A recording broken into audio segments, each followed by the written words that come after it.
c'est quelqu'un qui m'a dit que tu ne m'aimais pas.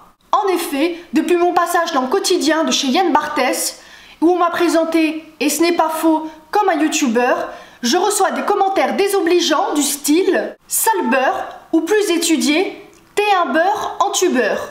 Je trouve cela assez fallacieux, à défaut d'être intelligemment facétieux. D'autant qu'on ne peut pas réduire une personne à une fonction, ou à sa fonctionnalité, ou même à un fonctionnaire.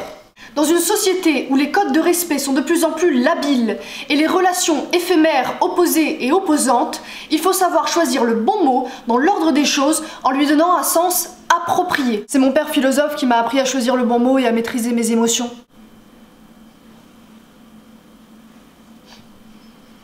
Oui, c'est quelqu'un qui m'a dit que tu ne m'aimais pas. Néanmoins, j'accorde beaucoup d'importance au dialogue et au débunkage. Je me permets de signaler à ceux qui ont l'esprit racialiste, et pardonnez-moi cet écart de langage, tous les abrutis, qu'au même titre que la race juive n'existe pas, la race beurre, que nenni. Personnellement, le seul petit cocorico que je me permets, c'est pour notre Ampellosaurus atacis national. Alors qu'est-ce qu'un beurre et d'où vient l'expression ? Inutile de remonter à la nuit des temps, au Diplodocus, au Supersaurus, au Trichomonas et autres candidoses, ni à la fin du Trias ou du Crétacé pour démonter ce crétinisme. C'est sous la Troisième République que les membres du parti radical, les radicaux, étaient souvent comparés aux radis. Parce que rose à l'extérieur, c'est-à-dire politiquement à gauche, blanc à l'intérieur, c'est-à-dire économiquement à droite.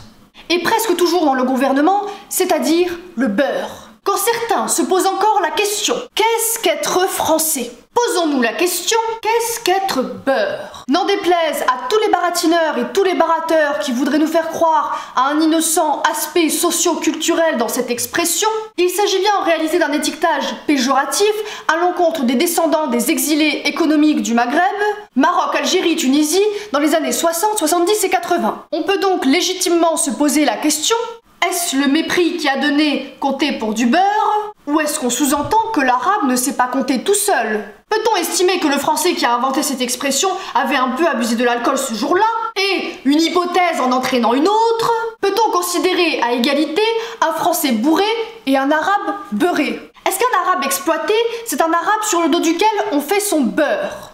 Et si ta sœur gifle un arabe, est-ce qu'elle bat le beurre?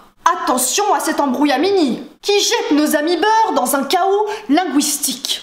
En effet, beurre se dit en arabe zebda. Est-ce que l'arabe ne confond pas un peu quand il prononce the bee, the bee, the bee, the bee, the bee, the bee, the bee? Je doute.